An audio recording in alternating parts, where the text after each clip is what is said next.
Like, why'd you sign up for Big Brother to begin with then? Throwing competitions, do you think it's lame or sometimes necessary? I think it's both. I think it's lame and sometimes, unfortunately, necessary. I don't like it. I'm not a fan. No.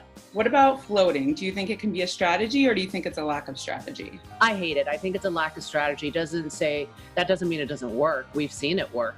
But that I would call definitely lame. Do you think there's such thing as a bitter jury, or do you think the right person always wins? No, I don't think I've seen a jury that isn't bitter.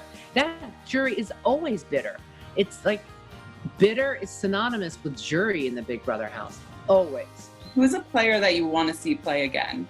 Ooh, I would like to see Derick play again.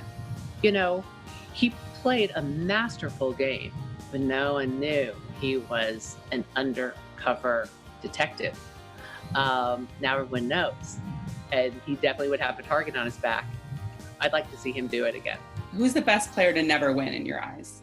Paul, twice a bridesmaid, twice left at the altar, no bouquet, no wedding day. No, he is a good player. Him, and especially because he made it to the final two, you know, I mean, his season's definition of bitter jury. Vanessa was really good, the professional poker player, and Janelle, you know, she got far, but not to a final two situation. Yeah. She was more of a competition beast. You know, she didn't really necessarily play that social game. Yeah. I'd like to see Dr. Will play it again. Oh, really? Yeah. I don't know if he would do it. Probably not. I mean, no upside for him. And he's played it again after winning season 2. Yeah, that's true. Do you think who do you think's the best winner in Big Brother history if you had to pick? Derick is the best in terms of clean game, playing it, you know, with wisdom and knowing to keep his mouth shut. Will is the best player in terms of playing it very cagey, being in your face, owning his, you know, villainous ways and personality, and yet being charming about it and taking it to the end. Rachel Riley, amazing, you know, underdog, the one that everyone in the house except for her future husband, Brandon, you know, was against to turn it around. She was amazing also. So there are a few. And what do you think, to get the keys in the box at the end, to really win, what is the most important? Is it the social game? Is it the strategic? Or is it the competition wins? No, I think the most important thing is how you present on that finale night to the jury. You can't choke. You have to own your mistakes. You have to explain yourself.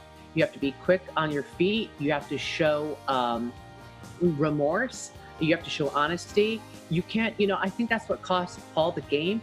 You know, as Josh was answering questions, he didn't agree with what Josh was saying. And he was, you know, just the way he was reacting. I'm like, what are you doing?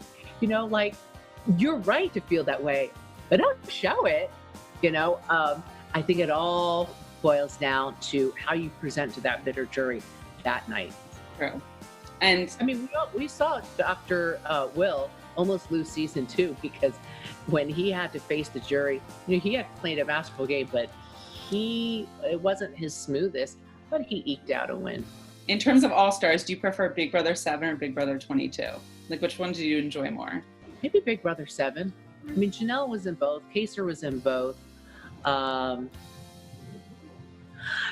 Big Brother, I think Big Brother 7, but it was, you know, also the first one that we had, and we had, you know, Chilltown back in there and Mike and Boogie.